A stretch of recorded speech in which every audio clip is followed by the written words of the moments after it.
अस्सलामुअलैकुम dear students, कैसे हैं आप लोग? ठीक ठाक हैं स्टूडेंट्स? हार्ड वर्किंग जो है that is key to success. You must be hard worker. Talented calibre वाले लोग, इंटेलिजेंट लोग ज़िंदगी में पीछे रह जाते हैं, लेकिन हार्ड वर्किंग लोग जो हैं वो आगे निकल जाते हैं। बेशक अल्लाह ताला ने मुख्तलिफ़ लोगों को मुख्तलिफ़ टैलेंट, मुख्तलिफ़ कैलिबर, मुख्तलिफ़ सलाहियतें दी होती हैं, मगर अल्लाह का फ़ैसला है लैसा लिल इंसानु इल्ला मा सआ। इंसान के लिए कुछ नहीं है मगर जिसकी वो कोशिश करे। इंग्लिश की कोटेशन है कि hard work beats talent when talent doesn't work hard. यानी एक बंदा कैलिबर वाला है, टैलेंटेड है, उसमें इंटेलिजेंस है और वो हार्ड वर्क करे तो क्या ही बात है, लेकिन हार्ड वर्क बहुत ज़रूरी है। When you will not work hard, talent will be failed and hard working will win. So you must be hard working. आपने अपने लिए, अपने पेरेंट्स के लिए हार्ड वर्किंग करनी है। आपने स्टडीज़ में डंडी नहीं मारनी, आपने बहुत अच्छी मेहनत करनी है। याद रहे कि ये मेहनत आपका नसीब बदल देगी इंशाल्लाह। स्टूडेंट्स, हम लोग chapter number 14 first year biology का पढ़ रहे हैं। चैप्टर 14 का टाइटल है ट्रांसपोर्ट। तो हमारा जो टॉपिक है वो ट्रांसपोर्ट इन मैन शुरू होगा आज। Transport in human being, transport in man. इंसान में ट्रांसपोर्ट के लिए दो सिस्टम्स मौजूद हैं। एक ब्लड सर्कुलेटरी सिस्टम जिसको ब्लड वेस्कुलर सिस्टम भी कहते हैं, और दूसरा लिम्फेटिक सिस्टम। यानी ये कंप्लीट टॉपिक होगा ये ट्रांसपोर्ट इन मैन जब हम ये दोनों सिस्टम्स को इन डिटेल पढ़ लेंगे। हम पहले ब्लड वेस्कुलर सिस्टम को पढ़ेंगे, आगे चल के चैप्टर के एंड पे हम लिम्फेटिक सिस्टम को भी पढ़ेंगे। स्टूडेंट्स, ब्लड सर्कुलेटरी सिस्टम में हम तीन चीज़ें पढ़ेंगे डिफरेंट। हमें मालूम है, हमने कहा था कि characteristics of blood vascular system तीन होते हैं। एक सर्कुलेटरी फ्लूइड जो बॉडी में सर्कुलेट करे, बॉडी के अंदर फ्लो करे और उसके साथ न्यूट्रिएंट्स, गैसेस एट्सेट्रा वो सर्कुलेट करें, उसको ब्लड कहते हैं। ह्यूमन बीइंग में ब्लड प्रेजेंट होता है। दूसरा, पंपिंग आर्गन चाहिए होता है। जो ह्यूमन बीइंग में एक हार्ट है जो कि 4 चैम्बर्ड हार्ट है, जो कि डबल सर्किट पंप है, जो कि डबल पंप है। ठीक है जी। तीसरी चीज़ चाहिए होती हैं ट्यूब्स या ब्लड वेसल्स। ह्यूमन बीइंग में 3 तरह की ब्लड वेसल्स होती हैं, एक आर्टरीज, एक वेन्स और तीसरी कैपिलरीज। ये जो ब्लड है ये हमारा टॉपिक है आज का। ब्लड में 2 मेन कंपोनेंट्स हैं। उनमें से एक कंपोनेंट प्लाज्मा है जो कि लिक्विड है ब्लड के अंदर, और दूसरा ब्लड सेल्स हैं जो कि प्लाज्मा में प्रेजेंट होते हैं। हम आज के टॉपिक में हमारा जो है वो फोकस होगा ब्लड प्लाज्मा के ऊपर। ये ब्लड प्लाज्मा क्या होता है स्टूडेंट्स? ब्लड प्लाज्मा जो है ये ट्रांसपोर्ट करता है। ये मैं अगर कहूँ कि ब्लड क्या काम करता है, हमारी बॉडी में ब्लड के मल्टीपल फंक्शंस हैं। कल के टॉपिक में हम फंक्शंस ऑफ ब्लड देखेंगे, लेकिन अगर मैं सिंपली कहूँ तो ब्लड ट्रांसपोर्ट करता है न्यूट्रिएंट्स को। वो जो हम खाते हैं हमारे डाइजेस्टिव सिस्टम में डाइजेस्ट हो जाते हैं, उन डाइजेस्टेड न्यूट्रिएंट्स को हमारी बॉडी के एक एक सेल तक मुंतकिल करेगा ब्लड। रेस्पिरेटरी गैसेस, ये जो हम सांस ले रहे हैं, ऑक्सीजन लंग्स से ब्लड के ज़रिए पूरी बॉडी में पूरे सेल्स तक जाती है, और सेल्स में पैदा शुदा कार्बन डाइऑक्साइड ब्लड के ज़रिए वापस लंग्स में और वहाँ से एक्सपायरेशन से बाहर चली जाती है। हार्मोन्स, एंडोक्राइन ग्लैंड्स हैं हमारी बॉडी में 20 के करीब, जिनकी सेक्रीशंस को हार्मोन्स कहते हैं। ये हार्मोन्स बॉडी में ब्लड के ज़रिए मुंतकिल होते हैं, क्योंकि एंडोक्राइन ग्लैंड्स डक्टलेस ग्लैंड्स होते हैं, उनकी डक्ट्स नहीं होती। एक्सोक्राइन ग्लैंड्स को डक्टवस ग्लैंड्स, जबकि एंडोक्राइन ग्लैंड्स को डक्टलेस ग्लैंड्स कहते हैं। इनके ज़रिए ये एंडोक्राइन ग्लैंड्स की सेक्रीशन यानी हार्मोन्स मुंतकिल होते हैं। हार्मोन्स का मतलब होता है एक्साइटिंग या setting in motion. Basically insulin, glucagon, pituitary के हार्मोन है, STH, TSH, FSH, LH, आपने बहुत सारे हार्मोन्स के नाम पढ़े हुए। वेस्ट्स, हमारे लिवर में अमोनिया को डिटॉक्सिफाई करके यूरिया बनाया जाता है। एक यूरिया साइकिल होता है, उसमें यूरिया बनता है और यूरिया फिर ब्लड के ज़रिए सर्कुलेट करता करता किडनीज़ में आता है, गुर्दों में आता है। किडनीज़ में इस यूरिया को पानी में हल करके यूरिन यानी पेशाब बना के जिस्म से रिमूव आउट कर देते हैं। तो किडनी और लिवर के दरमियान ये जो वेस्ट्स की सर्कुलेशन है ये भी ब्लड के ज़रिए होती है। हमारे ब्लड का वेट कितना है? 1/12 ऑफ द बॉडी, यानी हमारी बॉडी का जितना वेट है उसको 12 पे डिवाइड कर लें, वो उतना जो आंसर आएगा वो आपका ब्लड होगा। मिसाल के तौर पे एक शख्स का वेट 72 kg है, 12 पे अगर डिवाइड करें तो आंसर आएगा 6 kg, यानी 6 लीटर्स ब्लड होगा। हम मैंने कहा कि प्लाज्मा और ब्लड सेल्स, ब्लड के दो पोर्शंस हैं, ये हमारा टॉपिक रहेगा, इसमें भी हम प्लाज्मा को डिस्कस करेंगे। हमारे ब्लड में बाई वॉल्यूम देखा जाए तो 55% प्लाज्मा है, 45% ब्लड सेल्स हैं, जिसमें रेड ब्लड सेल्स हैं जिनको एरिथ्रोसाइट्स भी कहते हैं, वाइट ब्लड सेल्स जिनको ल्यूकोसाइट्स कहते हैं, और प्लेटलेट्स जिनको थ्रोम्बोसाइट्स कहते हैं। वो 45% वॉल्यूम ऑफ ब्लड बनाते हैं।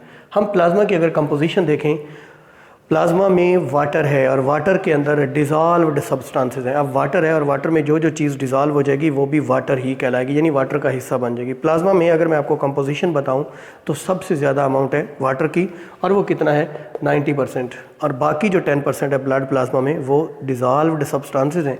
इन डिज़ोल्व्ड सब्सटेंसेस में क्या क्या चीज़ें हैं? ये मुख्तलिफ़ चीज़ें हैं।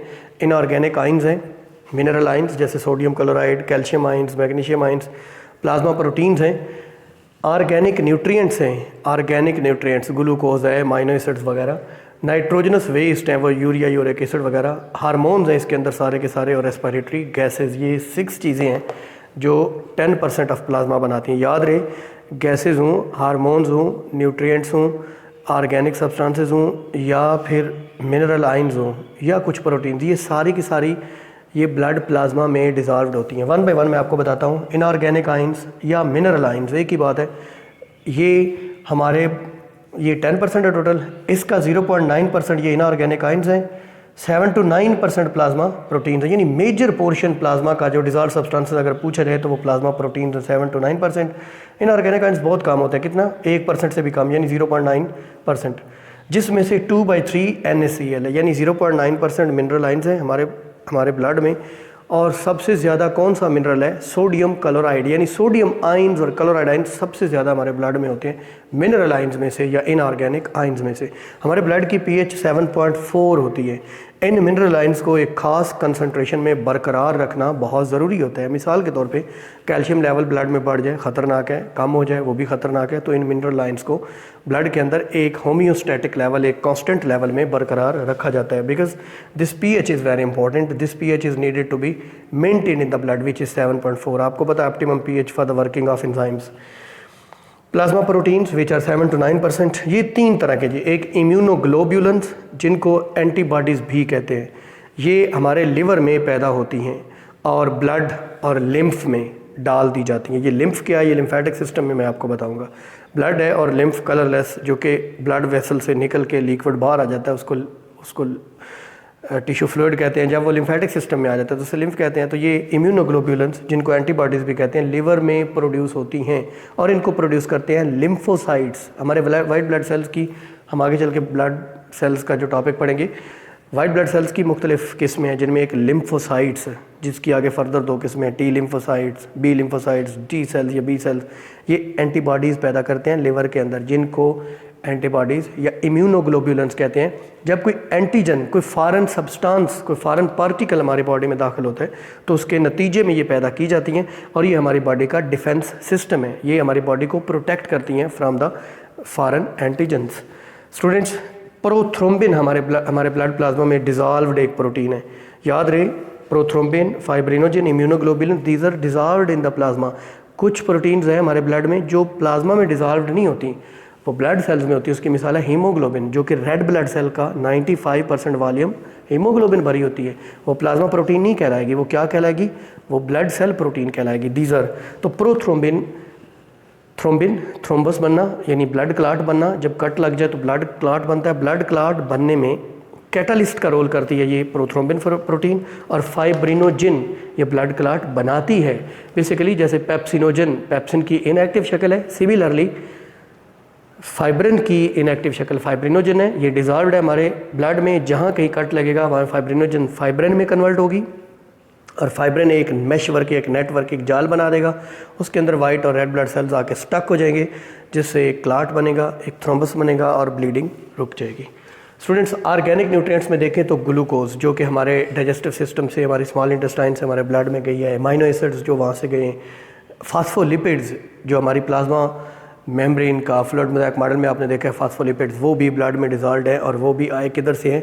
डाइजेस्टिव सिस्टम से हैं। फैट्स वो भी डाइजेस्टिव सिस्टम से। लैक्टिक एसिड जो हमारे स्केलेटल मसल्स में ड्यूरिंग हार्ड एक्सरसाइज ग्लाइकोलिसिस के नतीजे में बनता है। आपको पता है चैप्टर 11 में पढ़ा था ग्लाइकोलिसिस, की फेट दो होती है, या तो एरोबिक रेस्पिरेशन या एनारोबिक। एनारोबिक में या तो इससे लैक्टिक एसिड बनेगा हमारे स्केलेटल मसल्स में, या इससे अल्कोहल बनेगा यीस्ट में और बैक्टीरिया में। तो ये ग्लाइकोलिसिस से जो लैक्टिक एसिड बनता है। कोलेस्ट्रोल भी ब्लड का लाजमी हिस्सा है एक ख़ास लेवल तक, क्योंकि ये स्टीराइड हार्मोन्स जो होते हैं ना, अब स्टीराइड हार्मोन्स क्या होते हैं, स्टीराइड भी एक तरह का, यानी कोलेस्ट्रॉल एक स्टीराइड ही है। स्टीराइड्स एक ऑर्गेनिक कंपाउंड्स की एक क्लास है, जैसे लिपिड्स से मिलते जुलते हैं, इनको स्टीराइड्स कहते हैं। तो स्टीराइड हार्मोन जो कि हमारा टेस्टोस्टेरोन है, या हमारे कुछ जो एड्रीनल ग्लैंड है उसके हार्मोन्स कार्टिकोस्टीराइड्स जो कि एड्रीनल कार्टेक्स रिलीज होते हैं बहरहाल। तो ये कोलेस्ट्रॉल इसका अबव लेवल जो है वो हमारे हार्ट के लिए, हमारे ब्लड वेसल्स के लिए बहुत ख़तरनाक हो सकता है। इसका एक मेंटेन लेवल जो है मेंटेन रखना चाहिए। जो लोग बहुत ओबीज होते हैं, मोटे होते हैं, उनमें कोलेस्ट्रॉल लेवल हाई हो जाता है। नाइट्रोजनस वेस्ट, हमारे ब्लड में यूरिया और यूरिक एसिड की बहुत कम मिकदार, यूरिया तो होता है, यूरिक एसिड की कम मिकदार होती है। ये लिवर से किडनी तक आते हैं। लिवर और किडनी दोनों एक्सक्रीटरी आर्गन्स हैं। लिवर क्या करता है, ये हमारे ब्लड में मौजूद अमोनिया को, जो कि टॉक्सिक सब्सटेंस है, या मुझे कहना चाहिए हाईली टॉक्सिक सब्सटेंस है, उसको लेस टॉक्सिक सब्सटेंस यूरिया में कन्वर्ट करता है, यूरिया साइकिल के ज़रिए। ये लिवर में एक साइकिल है, सेकेंड ईयर में आप पढ़ेंगे। फिर ये यूरिया दोबारा ब्लड में चला जाता है, ब्लड में सर्कुलेट करता करता किडनीज तक जब जाता है, तो किडनीज इस यूरिया को अलग करके वाटर में डिसॉल्व करते हैं, यूरिन पेशाब बनाते हैं और बॉडी से रिमूव आउट कर देते हैं। ऑल हार्मोन्स, एंडोक्राइन ग्लैंड्स की सेक्रीशंस को हार्मोन्स कहते हैं, जो कि हमारे ब्लड के अंदर डिसॉल्व्ड होते हैं और एक एरिया से अपने टारगेट एरिया तक, अपने वर्किंग एरिया तक ये ब्लड के जरिए ट्रांसपोर्ट होते हैं। एंडोक्राइन ग्लैंड्स को डक्ट लेस ग्लैंड्स कहते हैं, because they do not have ducts, they do not have tubes to transfer their secretions to the target area. They just secrete, they just produce the secretions, means hormones, and put them into the blood.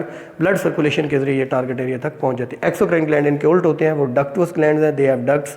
जैसे हमारे pancreas जो है वो एक exocrine gland है, इसी तरीके से सिलेवरी ग्लैंड एक्सोक्राइन ग्लैंड की सेक्रेशन को जूस कहते हैं, एंडोक्राइन ग्लैंड की सेक्रेशन को हार्मोन कहते हैं। रेस्पिरेटरी गैसेस दो हैं, ऑक्सीजन एंड कार्बन डाइऑक्साइड।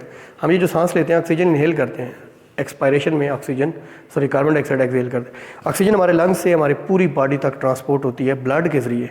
कैसे, ये हमने चैप्टर 13 में पढ़ा था, हीमोग्लोबिन के साथ जुड़ के कुछ प्लाज्मा में डिज़ॉल्व होके, तो प्लाज्मा में डिज़ॉल्व ऑक्सीजन होती है। कार्बन डाइऑक्साइड जो है ये हमारे सेल से ड्यूरिंग एरोबिक रेस्पिरेशन या ड्यूरिंग सेलुलर रेस्पिरेशन प्रोड्यूस होती है और हमारे लंग्स तक आती है थ्रू ब्लड सर्कुलेशन।